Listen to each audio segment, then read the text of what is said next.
Hey everybody, welcome to another episode of Classes of Mail. My name is Alan Gigax, and I am still recording from the convention.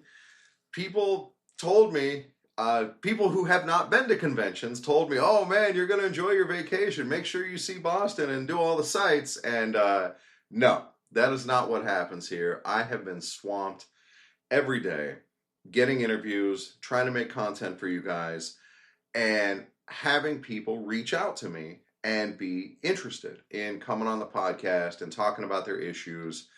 And when I got contacted by, all right, I'm going to interrupt myself already. I have to, because it drives me nuts to see a podcast like this. Like you can see on the title, it says John Murphy. And so there's no like build up, like, oh, you won't believe who we have here today. It's John Murphy. John, say hi. Hello, everyone. Yeah, this is John Murphy. And when he messaged me, you know, he was a fan of the podcast. We said hello. And he took a video of me interviewing a couple of stewards, which is an episode that also, as we record this, has not dropped yet. But he put it up on TikTok. And what kind of views has that gotten? I think it blasted up to like 8,000. Dude. 8,000? 8,000 views. So I give you guys a sense of the numbers that this podcast gets. As far as I know, this is the second most popular postal podcast behind Corey's. And in the last month, now I've gotten a bit of a boost from being here and putting these episodes out. But as far as I know, this podcast has got like 12,000 views in the last month, which is really good. Especially, you know, it's good podcast numbers. How many views has this TikTok video gotten? It's gotten 8,720 with a watch full video clip. The whole video is 20%. Wow. All right. So that's like, and that's in what, like 2 days? Yeah, 2 days. Yeah. So it turns out I have to get on TikTok because, man, things can really blow up over there.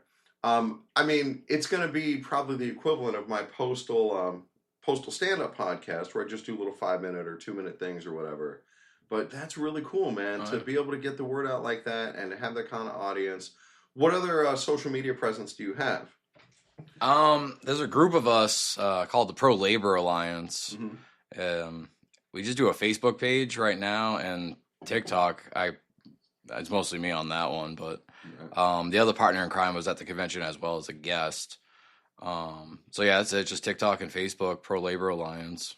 It started 10 years, about this point, it's like 15 years ago as something else, but now it's just a social media platform. Right on. And it's for like the broader labor movement? Yeah, it's just pro-labor news right. And like militant news, not just like an endorsement for Kamala Harris. It's like, these nurses went on strike. You should go to this picket line. Like stuff that's like very pro-labor.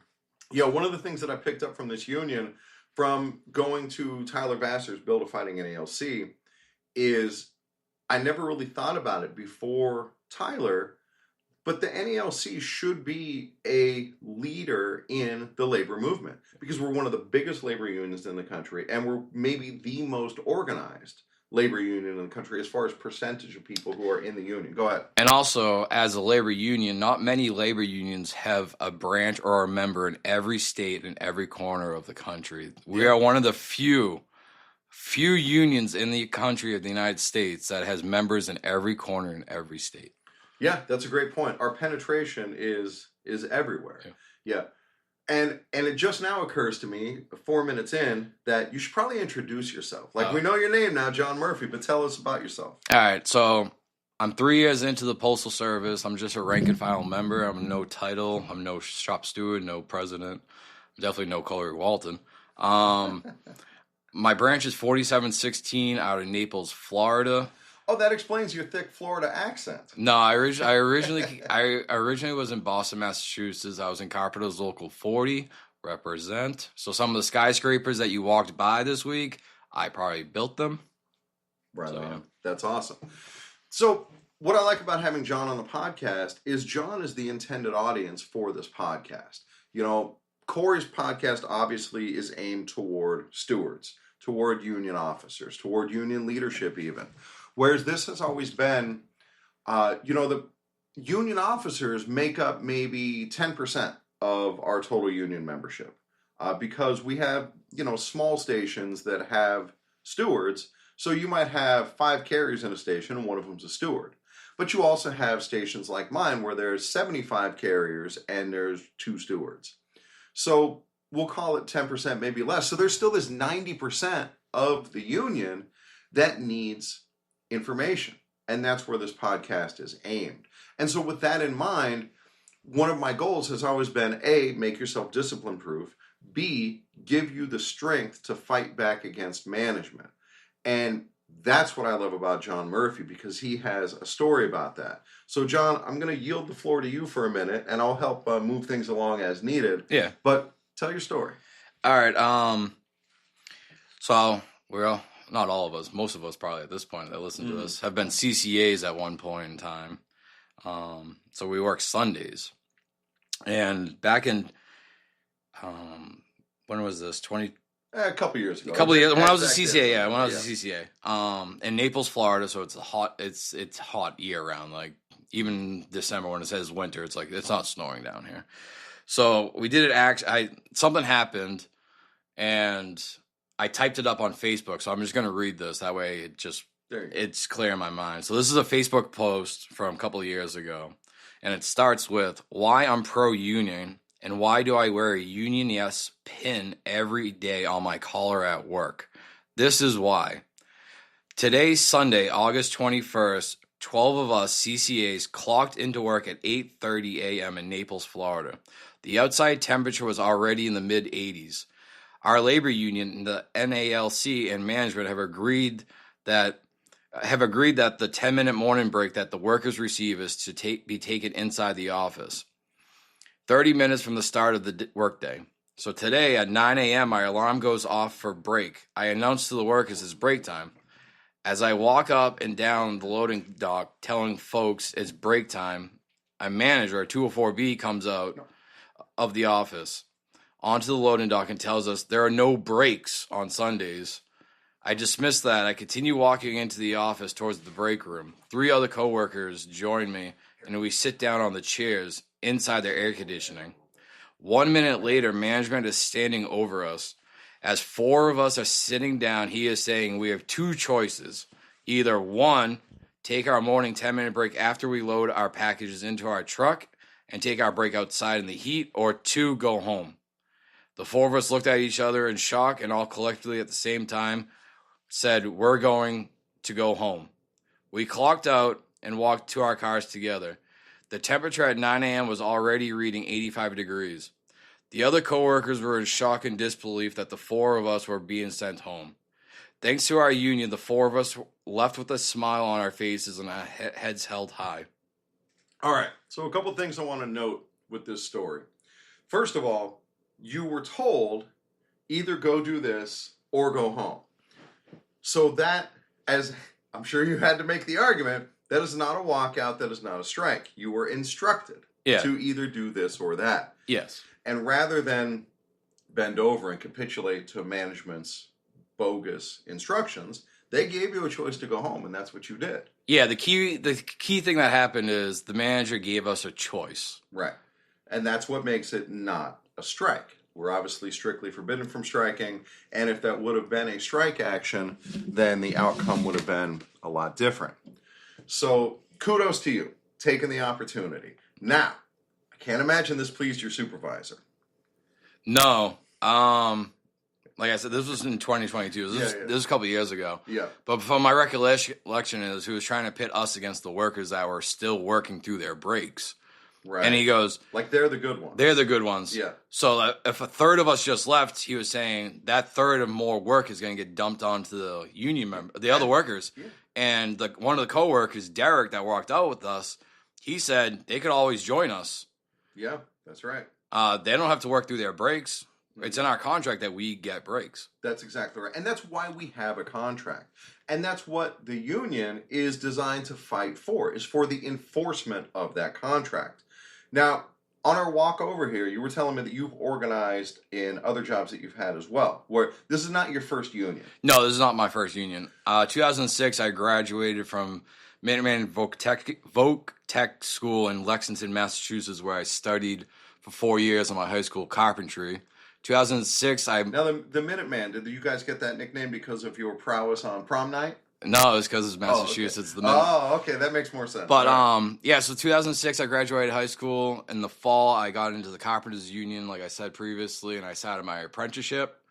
Then I worked my way up into a journeyman, and then I became a steward and a delegate to local 40 state convention. Nice. So I was pretty familiar with like labor laws. And then from there, the big thing was a few years after that, the recession happened and all the jobs dried up. So I went down to Cape Cod, Falmouth, Massachusetts, and I spent 2 years organizing a non-union grocery store. So I got familiar with federal labor laws and other labor laws. Wow. So So- you were a union activist. Like, hey, I would say you're I was not- a union organizer. I had Yeah. 45% of that supermarket signed union cards. Wow, Yeah. that's so great. And so that speaks to what we were talking about at the beginning of the episode, that the NALC is part of this labor movement. And if you listen to my episode with Tyler Vassar, we talk about that a little bit, about what our role is now and what our role can be within the broader labor movement. We have, I would say, the strong have a duty to the weak. And so our union is strong.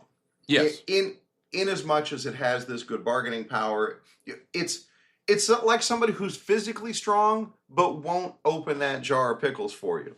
You know, that's the way our union feels right now, where they're not flexing those muscles. And we have an obligation within the labor movement to help other people to organize, to make sure that we stand out front and say, look at what we're doing, follow us. And go ahead. Oh, I've been wearing a hat all week at this convention. Like I said, I'm just a rank and file, and I'm up here at the convention, so it's possible for anyone to become a delegate. Hint, hint, 2026, LA. Yeah. If you're a CCA now, learn your bylaws. But anyways, I've been wearing this hat all week. It's the IWW, and the famous slogan is What does that stand for, IWW? It's the Industrial Workers of the World. Yeah. The slogan is an injury to one is an injury to all.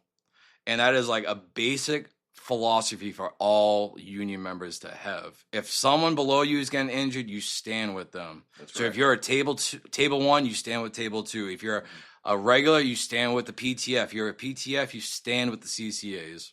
Yeah, obviously I agree with that. You know, I take up for CCS. It's a huge part of my mission with the podcast and as a union officer or as a union, you know, like a steward. And this convention, I know we're not really going to talk about the convention because I don't know when this episode will release. Yeah.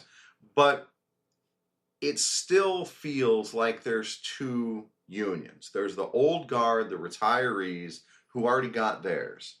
And then there's these young people who are struggling and want to stay in the post office, but to do that, we have to make our position stronger. Yeah.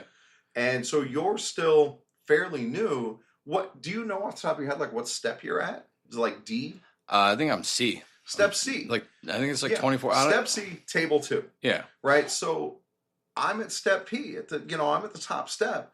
And so my experience in the post office is very different from yours. And that's something that, like, when I don't remember who I was talking to on it was the other episode that hasn't dropped yet, that when I say like, oh, management can go fuck themselves, that's really easy for me to say with 18 years in at step P. And that's what we have to remember, is that there are people like our CCAs, I can tell them all day long what their rights are. But the fact is, management controls their schedule. Yeah. And if management wants to, they can just stop scheduling. Yeah. And suddenly you're effectively unemployed. So you take this action, you walk out, your supervisor tells you you're either going to do what I tell you or you can go home. So you go home. Yeah. What happens next? That was Sunday. So by Monday morning, I come in. I was on a hold down, but the route that I was on doesn't have a T6. So they already said, like, come in and do that day. Okay. So I was like, all right, cool. So I show up and they're like, go to the other office because this is the NS day for that route. So he was like trying to punish me. Right. So Yeah. I went to the other office, the main office where the postmaster is and the branch president, and they have already talked about this, Oh. what happened. And this was like 7 a.m. And I was like, all right, this is cool. And then they came to an understanding of an LMLOU, which is like a whole different other story. And then with me, back to me was I did that day, then the next day. Well, I want to explain a little bit what we're talking about here. So with an opt, management can't just not schedule you anymore. That's one of the beautiful things about being on an opt, and it's why I recommend it so strongly, because you actually have a set schedule when you're on an opt. So they don't have that avenue of retaliation open for you, at least while you're on your opt. Yeah. And then with the LMOU, the local memorandum of understanding, that's where your rules about breaks come from. Yes. So we're entitled, the national agreement gives us two breaks and a 30-minute lunch, 2 10-minute breaks, 30-minute lunch. And then in your local, that will determine whether that break can be taken in the office or whether they have to be taken out on the street. So in my branch, they're both taken on the street. Wow. But in your branch, your local, the morning. Right, says that you have an office break in the morning. And so that's what that argument was really about, right? Maybe we should go back and kind of cover that a little bit, that the reason you wanted to take this office break at all is because you're entitled to it in your local. Yeah, our local agreement is an office break in the morning. Right. And so this is where knowing your rights serves you. Yes. And as a union guy, you're used to being able to flex those rights. Yes. All right, so that's where we get to where your union president and management have already talked about the local. They've already agreed on what the local says. All right, so now what happens next? And then a few days later, the 4 of us get called in for an II. Right. Our steward's there. They give us the sheet, like the basic questions that everyone knows the questions. Well, we don't know the questions for if you stage a walkout. Can you remember what any of that stuff was? One of the main questions was, did you plan this ahead of time? Oh, because now it becomes a strike action. It would be like entrapment or something. Yeah. But it was like, no, we did not plan this. It's like in my office, you could probably ask anyone, like, who's John Murphy? And they're gonna be like, it's fucking the union crazy guy that knows everything. But once I got in and I realized from day one, you need a union with the post office. Oh. From day one. Because management is so dysfunctional. It's like you're at the academy. They go, okay, you get paid for mileage or whatever. Then you go the first weekend of work, you're like, I didn't get paid for mileage. Like, oh, tough luck. And it's like, what? So you learn from day one as a CCA that you need a union. Yeah. And coming from a union background, I was like, all right, it is my duty as a union member to learn my contract. So I read the JCAM, I read the M41 and the M39 for starters. Wow. And from that knowledge... Hey, and this was before the Classes of Mail podcast, so you had to actually read it on your own. Now, let me ask you this. In the JCAM, when there's the boxed language that separates itself, the actual contractual language, did you read that in a funny accent? No. Oh, man. See, I should have known right from the beginning. Don't bother doing that. Oh, I'm sorry. Oh, well, that's all right. Next time I go through, I won't do that. Yeah. All right, so go on. So when I first became a worker at the Postal Service and working down in Naples, I was like, I need to educate myself. And like, you would go and talk to people. You would talk to like people that have been there for like 10 years about stuff, and it's like all hearsay. Right. And it's like, do you actually know anything? 100%. And it's, I don't know, ask the steward. And it's like, yeah, but you've been here for 20 years. You don't even know, like, the basic things? Right. No. And so I was like, all right, I need to educate myself to help my coworkers out. Because I can't just go make this a career and then have the other 52 routes in my office be downgraded to, like, themselves be downgraded for not knowing the basic principles of our job. That is one of the things where the M41 comes in handy and the JCAM comes in handy. Right, because that tells you, the M41 tells you the right way to do the job, so that you can't get in trouble. Yeah. And the JCAM tells you your rights. Yes. Yep, that's absolutely critical. And a lot of just the nuts and bolts of how the job works. Like with Article 41 in the JCAM, in the contract, that'll tell you like how to do an opt, for example. That's covered in that. And then it may be covered in your local as well. So yeah, all that information is critical to protecting yourself and having the best possible chance of standing up to management. Yeah. All right, so you go in for the investigative interview, and now it's up to management whether they're going to issue discipline or not. Yes. What did they do? We had no discipline. Look at that. No discipline. So you must have successfully made the argument that, hey, I was given the option to go home, and I went home. Yeah, it was that the key thing is the choice. Right. I don't want anyone to think like this is like... It's not a strike action. Yeah. Dude, let me make this crystal clear. We are not allowed to strike. You can't advocate for a strike. You can't plan a strike. You can't any of that shit. And until something changes in federal law, it's going to stay that way. So I give it up to my steward. I believe it was my steward or my branch president when they turned around and asked the manager, like, did you give these workers a choice to go home or go back to work? Beautiful. And the manager goes, yes, I did. That's it. And that's it. Yeah. So it was very empowering at that point. Yeah. A week later that we won. That's it. Right. Not only did we win our jobs back because everyone was like, it's a strike. So it wasn't even threatened, but like you as a CCA, as in the back of your head, like, I'm going to get fired. Right. So like all week I was stressing about it. I was texting a couple of the Joes on the Facebook groups. Shout out to those two. I'm not going to name the last names because they already know who they are. But yeah, they did it, man. And that's what the union is here for. And that's, again, why it's so important to know your rights, know what labor laws are, right? Because we have our contract and we have our rights there, but also labor laws apply to the post office, and things like union busting, that applies to the post office. We have additional rights aside from the ones that are ensconced in our contract. So kudos to you, man. Credit to you. And it's like if you're a CCA or a PTF out there, or even if you're just a regular that's listening to this podcast, which is amazing, take the information that you learn, pass it off to your coworker, like on your breaks before you clock in, or like while you're casing, just talk about stuff. Like you got to pass this knowledge on. And that is the one thing our union is very behind on. That is why podcasts like these and other social media platforms are taking off, because our union as a national is not doing a good job educating the rank and file. Right. So if you're a CCA, please help out your other coworkers. Mm-hmm. We have that problem. The reason the podcast started is because postal education coming from management about how to do our job is totally lacking. And so that's why this podcast started. But it's also true within our union that focus on education is totally lacking, which is why there's ADA arbitration on the workroom floor, all these other podcasts as well, because we need to lift each other up. We need that empowerment. All right. So now, before I let you go, I want to talk about your experience as a CCA and how things are now for CCAs where you're working. So first, for you going through, as somebody who knows your rights, was there blowback down the road for you being aggressive as a CCA? I wouldn't say there was blowback. Good.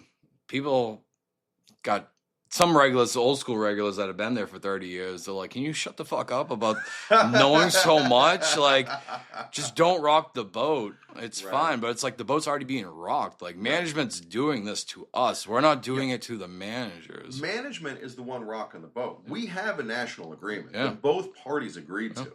And if they would abide by it, then there would be no boat rocking. Yeah. All right. And absolutely. I want to say, though, so I'm at the convention now, and I've had, through this week, I've probably had at least 10 people text me for updates on the contract and what's going on up here. Yeah. And one of the things is, I want to emphasize this, they're texting me not because I'm a delegate, but because they trust me. And they trust me because they elected me to be a delegate here. And why did they elect me? It's because on the shop floor, I'm trustworthy and I give the information. Like when they need help, I help them without even questioning anything. And I'm never looking for a thank you or anything. That's beautiful, man. That's what we need. All right. So now tell me, in your state, how many routes are in your station? I believe 53. 53. All right. So that works out to maybe 70 carriers, somewhere around there. Yeah. Maybe with the CCAs. Maybe 80 with CCAs. How many CCAs do you have? Just roughly. Maybe a dozen? Usually we have 12. Then a couple of months ago we were down to like 6, and now we're back up to like maybe 12, but we don't know how that's going to last. Yeah, so that's what I want to talk about. So obviously you're having the same turnover problem that we're having everywhere. That CCAs don't want to stay. And there's good reasons for that. The main one being, well, it's not the main one. It's one of the big factors is the pay. And there's really not a lot we can do about that. It's in the hands of Brian Renfro. No. There's not. We can't do much, but there is things CCAs can do Regarding their pay? regarding their pay. All right, I'm listening. I see CCAs on social media, at work, I hear them talking. They work through their breaks. They take their pisses at lunchtime. All that time adds up. If you work through your breaks, and your lunches, by the end of that year, you have lost thousands of dollars, and that is what your pay raise will be. That's exactly right. That's such a great point. And that's why I wanted you on, is to talk from that experience. You know, that you're taking money out of your own pocket. And you're decreasing quality of life as well, because you get exhausted, you never get a break, and man, I just can't stop moving out here. Yeah, you take your breaks, you take your lunch. You're exactly right about that. And that does increase your pay, because they're not paying you for that time. So don't work during those times. Yep. All right. So that's fantastic. All right. So I take back what I said about CCA pay, because you are exactly right. Now, working conditions is the other thing that drives CCAs out. So how is that? What's your impression of working conditions right now where you are for CCAs? The working conditions nationwide, they're all starting at 10 a.m. on Sundays, I believe. Yeah, that's pretty typical. So if you're starting at 10 a.m., you're not getting done with an 8-hour day until the evening when the sun is setting. Right. And the only reason why this has been implemented is the only reason why this has been implemented is because management wants these CCAs, not all of them, they know they're not going to get all, but they want a small percentage of them to become runners. They want you to run through your breaks and lunches so you get to go home in the evening sooner to be with your family, because you know you're working Monday through Saturday running those other routes. Right. So management knows that you're going to be running on Sundays through your breaks and lunches. And the working conditions is not just Sundays, it's through the weeks too, because Monday through Saturday, you're getting scheduled to come in at 10 a.m. The route's already cased and pulled down, and then you go, follow the DPS. And you're out there like, okay. And then you're getting lost. You've never done it before. That's right. And the manager's texting you through the cell phone or calling you like, what's taking you so long? Get back here and later and just quit. They're just starting to learn a route, and management is just turning around, telling them to quit, that they suck. Meanwhile, we're understaffed almost all through the country. I'm in Naples, Florida. This is our down season. All the snowbirds are up here in Ohio, Massachusetts, everywhere. And we're still working 50 hours a week. And it's like... Yeah, what's going to happen when all the snowbirds come back? Exactly. So, and then we have political season coming up, which is going to be bonkers with the mail, and then follow that right up with Christmas. So wouldn't you like to think that they would be embracing whatever CCAs they have and trying to keep them? But it sure doesn't seem that way. So what's your advice to CCAs who are getting leaned on like that? You've already said make sure you take your breaks and your lunch, but how do you deal with it emotionally when management leans on you like that? When I was in the Carpenters Union, we have a mentoring program, and I was one of the mentors. So every mentor had 5 new apprentices, and you contacted them once a month. But I don't suggest that for anyone. That's a whole nationwide issue. But if you're a CCA coming in through the academy and you notice there's another CCA with you in that academy, and you're both going to that same office, get their phone numbers. Start a little chat group. Once you're in on Sundays, your managers are probably making one big chat like, let's have updates, even though they know how many scans you already did. So create your own little chat group, and just throughout the week or throughout the day, just be like, dude, this sucks. Like, it's hot. Like, are we done yet? Like, I can't wait till I go home and actually eat like a burrito or something. Right. Just somebody who can sympathize with you, empathize with you, knows what you're going through. It like having a chat group, that's what a bunch of us did. I assume hopefully others. Like, it allows you to like relieve your mental stress, the anxiety of just work. You stop for a second, you just send a text message. Like, if you're delivering by the beach, like, oh, I just saw a dolphin or something like that. Right. And it also helps for practical reasons, because you can be like, hey, I'm on Route 22 and I can't find the mailboxes at this apartment. Does anybody know where they are? And then they can tell you, oh, yeah, they're back by the pool. And while you're there, there's a clean bathroom there too, stuff like that. Yeah, that's great advice. One of the last things I'll finish with is the union meetings, right? No one wants to go to these things, get talked to. You go there, you're 8 hours done from work, you're sweating, you're hot. You go to the meetings, and you just get talked to. Not a lot of discussion for CCAs, because you're like, I don't know who the hell any of these people are. I don't even know what we're talking about. Like TSP, I don't even have that thing. So if you're a CCA, get another CCA or two. Attend your union meeting at least once a year. It's your union. And my thing is, as an organizer, you have to build a rapport with your coworkers. And I don't advocate in getting drunk, but before you go to the union meeting, go in the parking lot and have like a beer or two, crack it open. Like it's a good icebreaker. That way, it gets the workday pass out of your system, and then you build the brotherhood, the sisterhood of what a union is. That's right. Yeah, those social events, those gatherings, like the meetings, are how you build that outside of the workroom floor. You know, seeing somebody without their mailman costume on, and where you can crack a beer, where you can crack a joke, where you don't have to worry about management being over your shoulder all the time. That's where that brotherhood comes from.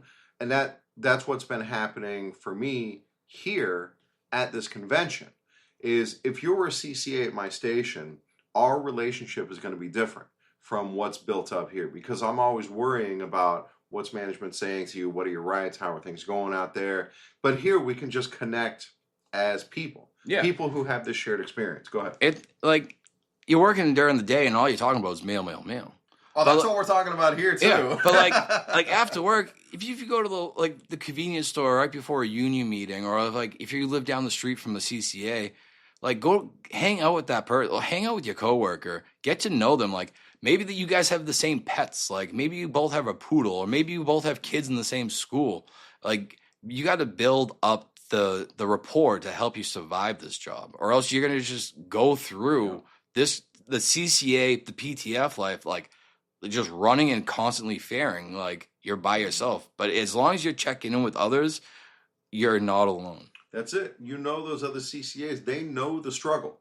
They're going through the same crap you are, and that's what it is, being that brother, being that sister, and that's being a union. I cannot thank you enough for coming on to Classes of Mail. People need to hear voices like yours, especially the newer carriers who are going through the struggle, to know that the union can have their back and why the union is important. Thank you for the advice. Thank you for taking the time. And thanks for coming on Classes of Mail. Thank you. All right. That's all we got for today. Thanks for listening, guys. I'll catch you next time.